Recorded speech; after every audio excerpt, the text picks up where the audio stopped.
Sample problem S09-02. Identical boxes that are filled with different objects are initially at rest. A horizontal force is applied for 10 seconds and the boxes move across the floor. The mass of the box with its contents and the net force acting on the box while the horizontal force is applied is given in each figure. Meaning we don't have to worry about friction or anything, it's all wrapped up into the net force here.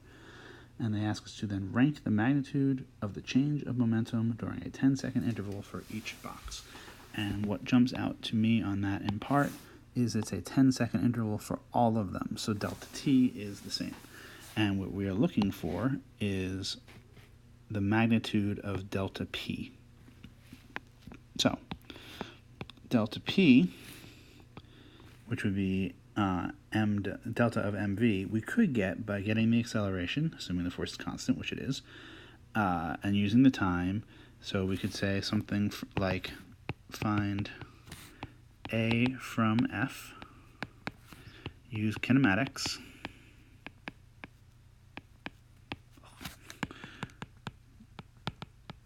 and then plug in t equals 10. But wow, is that wildly not fun to do. That's like, and each problem will be different and it's awful.